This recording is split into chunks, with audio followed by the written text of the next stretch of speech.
Tune in to the Golden Nuggets podcast, where the wisdom doesn't fade, doesn't last long. Tune in, mission power to the sunrise, for the climb ahead, the victories that last. Hi business owners, Hanif here from the Golden Nuggets podcast. If you haven't heard already, we recently launched the Podium and it was well received. So the Podium is a community where you not only learn from us but also other business owners in the community. On top of that, you get to be featured for one episode on the podcast itself, to share about your business and promote the campaign that you are running. To be a part of the Podium, you simply need to sign up at tgnpodcast.com/thepodium. So this $250 startup price offer is only valid for the next 10 sign up. So see you on the Podium. Hey everyone, welcome back to the Golden Nuggets podcast. We are with Mr. Wahab. Yeah.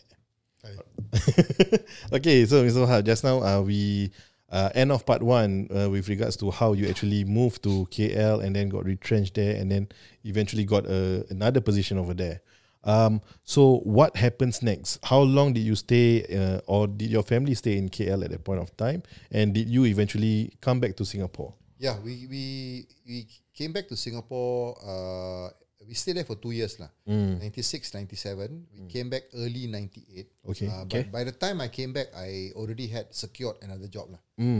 Fortunately, because like I said, the skills that I have as a IC design engineer, was being sought after lah by some companies.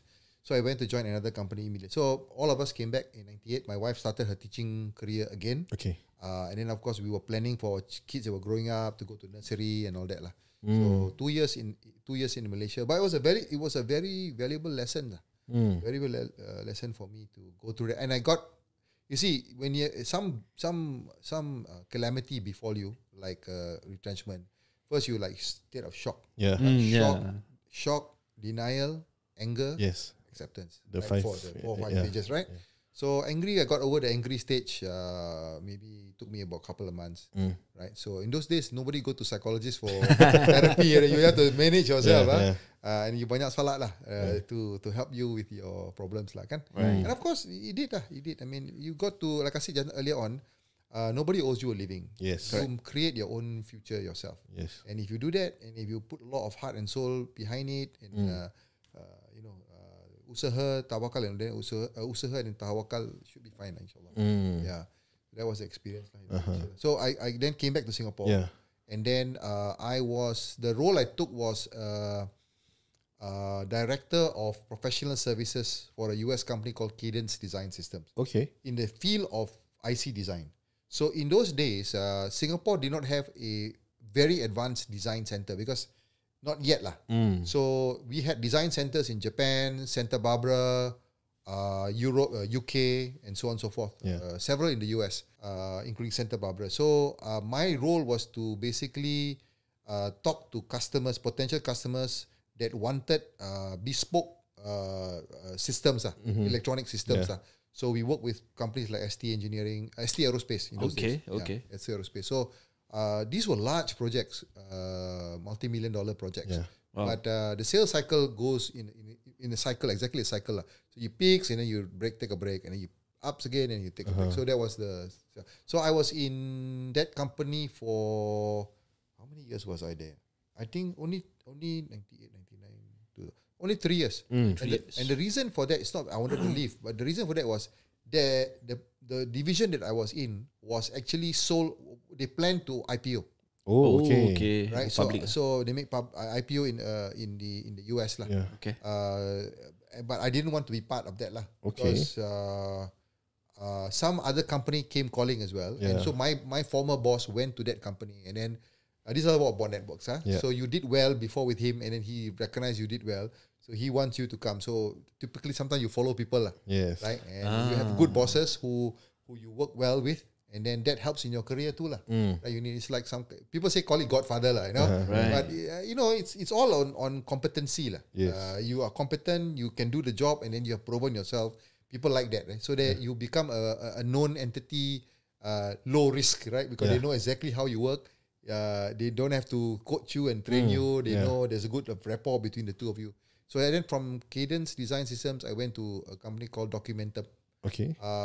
And I stayed there the longest because Documentum, I stayed there for 10 years. Because Documentum, after the third year or fourth year, I cannot recall, was bought over by EMC. Okay. Right. And that I became part of EMC and I stayed for further. So I think 2 years and then 8 years. So total of 10 years I remember. The longest in my career than any company that I stayed at. Wow. But some of my friends stayed very long. I have friends who were in HP 18 years, 20 years.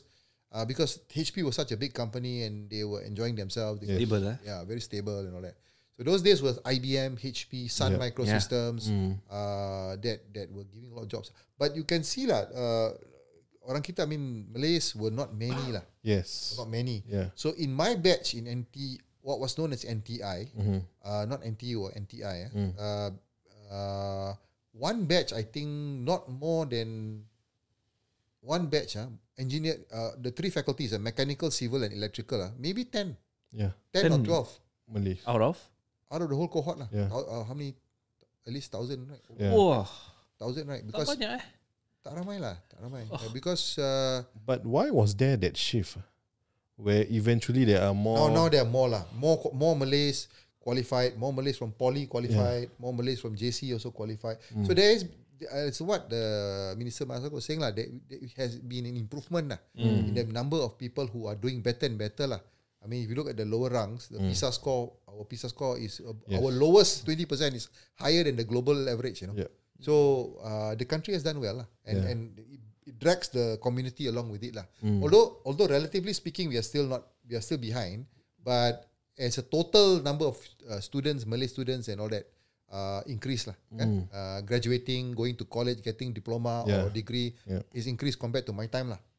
Right. Yeah, and before that, I was in army. I served NS for 2.5 years during my time. I served as an infantry officer, and in that time was same. Maximum 10 Malays out of the at least 300 over officers. Oh. Not many. So like there's a shift because when we went to Poly, I think there were a lot of Malays who actually got into engineering. Correct. That's right. And of course, I always wonder why not many people of other races are taking up engineering. You know, and when I graduated, I realized that the job opportunity was not really there. Yeah, and of course I graduated in 2009, I finished NS 2011. Right. At that point of time, there wasn't much opportunity for a lot of engineers. I don't know whether it's because there are too many engineers or what was happening at that point of What time. year did you graduate? So I first started looking for a job in 2011. I see. Yeah, I think at some point there was a bit of a difficulty, a glut lah, in terms of engineer. Maybe too many. Yeah. I cannot recall, but I believe so. There was a time where there was a bit too many, and therefore there was also this thing where people wanted MNC wanted trained personnel. And they weren't enough, so what they did was they took foreign talent. So they were in a hurry, right? So you need at least 3 years of experience. So it's a catch-22 lah. You don't get a job, you cannot get experience, right? And then you cannot get a job because you don't have experience. That kind of thing lah. Yeah. So I again during my time was fortunate. But the reason why NTU was started was because the country needed a lot of engineers at that time. Okay. So most of us got a job, with the exception of, civil was a problem lah. Civil engineer there was a problem there was a glut lah. Okay. In terms of number of jobs available lah. So that's why my friend I told you earlier on, he went to UK to do his masters, to do his masters in AI. From civil became AI. So it's nothing smooth lah. There's always blips and hikes and whatnot in terms of what's available in the market lah. So but I think now the opportunities are there. The jobs create, like what you guys do is something new, not unheard of. You know, last time during my time, podcast and all that, right? Yeah. Live streaming, podcast, influencer, Yes. Content creator. all content creator. All don't have lah during my time. Yeah. Or rather, it just was only starting during my mid-career. So, but I think the traditional engineer needs to be beneath that is we spoke about resiliency lah. You need to educate yourself. You need to keep on learning lah, learning and taking on new skill set, new talent. Because the market now may require multiple domain punya expertise. Yep. Yeah. Right. So you have AI, but AI for what? Yes. AI in what domain, right? Correct. So you learn programming and you learn AI, you know generative AI, but in what application, right? So you need other skill set and other knowledge. So this continuous learning thing is very important. You need to, and it's something which our religion teaches us. You know, learn as much as you can. You know, from even as far as China, that kind of saying, right? So that's where you get opportunities, lah. Yeah. That's where you get opportunities. So the question is, we know that we need to continuously learn, upgrade ourselves further and further. So what is the point of us having a specific diploma at that age? Okay, I must admit that is changing in itself, because the way that you get your diploma, the way that you get your degree, is becoming, I won't say how to say, do I say less important? Not really, because doctors still have to be qualified. You cannot correct. become a doctor learning YouTube. But there are other skill set you can actually learn, kind of casual learning through Coursera, through Udemy, through YouTube. You can learn. I heard, or rather read, of an Indian guy who qualified for MIT, taking the entrance exam for MIT. He's from India, but he was quite a brilliant student. But he didn't get to go to school because he was poor. And so he managed to get to MIT some years ago, maybe 2-3 years back. So I think that kind of thing is changing. So like I said earlier on, you still need the fundamentals of engineering, for example. How it teaches you to think, to problem solve, and to train, and then to apply yourself. So, but when I hire people during my time, I don't look at, I assume that everybody got a degree or diploma. Okay. Let's assume, right? Then you look at aptitude and attitude. Right? Attitude over skill anytime. Why? That's famous saying, right? Skill you can teach, attitude you cannot teach. Yes. Right? So the guy must like be willing to learn and all that. So I mean, my children will be angry if they heard this podcast. I mean, sometimes they say, oh, you know, this kind of job, doing this, so tired and all that. I say, well, you got to cut your teeth. First 3 years, you're working, So you try to learn as much as you can. And, I remember going to office. I had a presentation the day after. I went back to office Sunday until midnight because the computer, the work, it was a workstation. A workstation you cannot bring home, right? It's quite an important device. So go there, prepare for the demo, go through the dry run, So it's work. It's work. You just have to do. You just have to work. I just grin and bear it, and then with a vision that someday you might go up, lah. Right. And I was fortunate, but again, what do you call this? Luck is the definition of luck is when chance meets preparation. Right. So if you're prepared, right? You're qualified, right? And then the opportunity comes, you can seize the opportunity. Grab it. You grab opportunity. Right. So we always have to be as prepared as we can. As prepared as we can. Would you say throughout your career you have been lucky a lot of times, or do you feel you really work hard for it to be getting all these opportunities? It's a combination of both, I would say. Of course, opportunity presented itself to me, and coupled with the fact, like in my previous jobs, the bosses kind of saw something in me, liked the way I speak, liked the way I present, and then when I was given the chance, I did a good job, right? Because I could have botched it up, right? But I really prepared for it, right? Like in Silicon Graphics, I had a very good boss. Kind of rough around edges, but quite a good boss. So he gave full trust in me, and then within a short period of time, I proved myself. So he just let me go, and then basically we just sink back. Similarly, in my last 2 jobs ago, very good bosses, and they see the job of a boss is hire the right person and stay out of his way. If you hire the right person, then you don't need to do any work. Shouldn't interfere. Right? You just provide guidance, and then your life become easy. But if you hire a bad hire, then you have to do everything for the person. And then holding, and then coach the person. I mean, coaching is normal, but inordinate amount of coaching, lah. Right? And then the guy just don't get it, and then they've got bad attitude. So that's why they attitude over skill, lah. Right? You can teach, and I got a few guys that I hired. Were not so skilled, but they are fantastic attitude. They became successful. They became right now. Some of them are. One of them is a global leader, like a CRO, Chief Revenue Officer. One of them APAC guy. Wow. So, but it's not easy. I mean, they went through trials and tribulation themselves in order to prove themselves that they were capable. And what I would like to say is that in the US MNC, one thing I give credit to US company. Sometimes they make fun of you, and there's bias everywhere lah. There's a bit of racism everywhere. But generally speaking, what they want is outcome. Yes. Results. Results. Yes, they focus on outcome. If you can produce, you get the job. Don't care what color you are, what religion you are. Don't care, right? So I'm in sales. Interesting, right? People have this perception that sales have to drink. Of course, I'm a Muslim. I don't drink, right? Yeah. And so they make fun of it lah. Wahab doesn't drink and all that, but that beside the point, because I still prove myself. I can do sales, wonderful sales, exceeding my target all the time. Nice. So the guy will say, what do you care, right? Right? So they make fun of me sometimes, but it's not in a joke lah, jokingly lah. Yeah. But you just have to take it lah. I have a friend who he said this kind of job is like you said must go drink. So I don't want to be part of this. So I don't know what really stops them from that. Is it just that? Or it's just that limiting belief that they cannot push themselves forward. Imposter syndrome. I think yes, correct. There's a bit of glass ceiling as well. You think that, but you never see yet. Haven't right? So drinking culture, Japan, Korea, very bad. So what do? I get somebody else to do it. Oh, Not okay. me, right? My partner, I do my partner. The non-Muslims. My partner can do the non-Muslim. They're okay. Right? I may turn up. Right? And okay. To be fair, sometimes they're not happy. Yes. Right? Because they want you to drink. Right? They say it's offensive to their culture if you don't drink. You don't drink, you're not one of us, kind of thing. But you have to hold your ground as a Muslim. And I tell you what, in the long run, it works better because people respect you for your discipline. They respect you. Say this guy, no matter what, he won't drink. Yeah. So that means it translates to trust. Yep. This guy, if you ask him to do, he will do for you.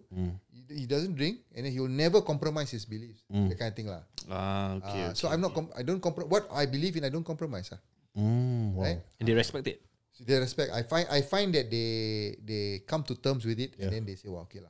After a while. Yeah. Because at the end of the day, even Japanese and Korean customers, if your product and services solve their problem, they're very happy. Yeah. Any customer will be happy lah, because they have a problem, you solve it. Right? Yeah. And sometimes because of that non-drinking, you may lose one or two opportunities. But hey, not everybody's like that. Yeah. Right? And generally, by and large, you should be able to survive. Yeah. You should be able to survive. There are many examples. Many examples of the Malay community that right now, I won't name names, but they are now, some of them are holding political posts. They were in the same position that I was. Yeah. Okay. They don't drink. Before we talk more about the challenges that you actually face, I want to understand your point of view about meritocracy as a whole. Yeah. You right now being where you are, holding a few positions in different organizations, and you knowing that nowadays the cert it's necessary, but at the same time, you need other skills, there are a lot of other factors that you look into before you hire. So do you think the concept of meritocracy actually works in Singapore? And is it still something that people should really strive for in terms of achieving good grades and everything? Or do you think it's better they get different kind of small certifications and also experience before they apply for a certain job? Okay, on the general topic of meritocracy, I mean, it's never black and white lah. It's always a shade of grey. By and large, meritocracy works lah, because in a given situation between 2 or 3 people, you should, all things being equal, you should give the one who is most competent lah. Yeah. Right? Even in religion, our religion is the same thing. Yeah. Right? But meritocracy has its downsides as well lah. For example, in a society where they are rich and they are poor or not so rich, the rich will use their wealth and resources to sustain their position. Yeah. Right? Like giving more tuition, going for more classes. Whereas the poor does not have that option. Right? So they both children may have the same brain capacity and intelligence, IQ and EQ, but the richer one has more access to resources, you see. So the starting point is different. Yes. Correct. So that's the downside of meritocracy, because the poor typically needs to be supported lah. Right? And at the same time, you don't want to give them a crutch mentality, right? Yeah. Oh, I give you, don't worry about it. The government will give you. Cover for you. That's also not a good thing, right? Because then you don't earn it. So therefore, we will need to balance off. Balance off between that idea of meritocracy. It's not perfect lah. Yeah. It's not perfect lah. But in a general situation, of course, best man wins a job lah. Yes. Best man gets a job. That's the general perception of merit. But I say it has to be tempered. Meritocracy has to be tempered because you don't temper it. These things about inequality persist, continue to persist. Yeah. Yep. Right? Till this day. Correct. So you don't. So you could say your children is, let's say if you're well-to-do and the other family not well-to-do, you can even go do things like speech classes, Yes. violin lessons, ballet. Whatever. This guy does nothing. Yep. Right? But there is also a downside to that because sometimes the person who has everything doesn't know how to appreciate it. Correct. Right? So like some of our children lah, right? You give them too many things. This is a culture of entitlement. Yes. Yeah. Right? So, and which Singapore has become, I believe. So that's why Lee Kuan Yew say Singapore is the world's worst complainers lah. Yeah. Like to complain about everything and all that. Of course we complain, but I think we've been too used to things working. Everything is working, water is clean, you've got this, you've got that, air condition everywhere, So that's the thing lah. So back to your question. So that's a general aspect of meritocracy that I think generally you should still have it, but it must be tempered. Tempered, and there must be empathy. Yeah. There must be a chance for. If we don't do it, then we lose the labor. Yes. So we are concerned about people being left behind. Right. But actually, the children. Children, you don't know what they can accomplish many things. So our job is to get them to the level where they can. So Einstein was a late developer, for example, right? So luckily he finally got as a patent clerk. So but then he became famous, right? Yeah. So that's where we got to make sure that the younger people gets the exposure and all that. And there are other factors like family and all that broken family of course affects. So we have to be empathetic about it lah. We have to support more lah. Right. That's the reason why M3, M-Cube is coming up, because they're trying to look at this and try to see who's left behind, who's the lower rung, can we help them or not. I think that's of course a very noble thing to do. And then to your question about whether you get more certification, I think it's coming to that point. I gave advice to my son. I said, what do you want to do? Because he's a cybersecurity agency guy. So I said to him, so first you need to have what you call an IDP, individual development plan. Because if you don't take charge of a career, somebody will. Right? So you have to take charge of your career, like what I did for myself. So you have to plan what skills you need, why you want to go. Okay, let's say for example, if you want to be a musician that plays in Hollywood and you want to play with the best, so you got to put in 8 hours of guitar practice. Have a plan, right? You have to plan, right? And then maybe you go to Berkeley School of Music, qualify there because the fact of the matter is that 70 or 60% of Grammy awards came from Berkeley graduates. Something like that. I'll give you an example. So you have your own plan. You create your own plan, like you're talking about your business. Create a plan and then execute the plan. And then the plan may not work out. Right? So then you adjust the plan. Or this may not work out. And then you see, for every success that you see, how many failures has there been? A lot. Right? So actually it's not failures, it's really experience. Yes. It become failure when you give up. Stop. Stop learning, you see. So these are the type of things that you do. So today, I believe, like I said earlier on, that it is useful to have multiple exposure to different things. Like I myself have not stopped learning. I'm doing Python programming now myself. And then, Yourself doing Python right now? Yeah, Python and Wow. for investment purposes. I understand. And then also my investee companies, my podcasts, they are programmers there. So you need to be able to. It would be nice to talk to them in a language that they understand. Okay. Then on the companies I sit boards with, they are developers, right? So in order to advise properly, you need to know what developers go through. Right? You may not be an expert Python programmer, but you need to know exactly what is going on in agile, for example, agile methodology, right? Agile, right? You want to churn out the program as fast as you can. So that poses a cybersecurity risk, for example. So what do you do? So all these things I keep abreast of it. Okay. As a matter of expediency, I need to know because it's my responsibility to know. I cannot just bodoh, right? Keep quiet and don't know anything, right? So this is something that I have to keep on learning and renewing my knowledge, and sometimes this is what about I don't understand. Then I make it a point to go back and learn lah. And say, oh, I didn't know, or I ask people lah to tell me about what it is lah. Yeah. Yeah. Okay.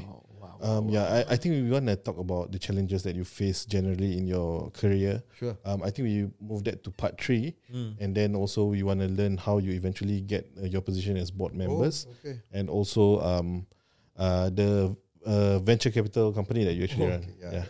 Sure. All right, guys. I hope you enjoy part 2 of this episode. I mean, if I have to wrap this up, learning never stops. Yes. Yeah. Because it's you never lose in business. I mean, you just win or you learn. Right. With that, let's proceed to part 3. Yes.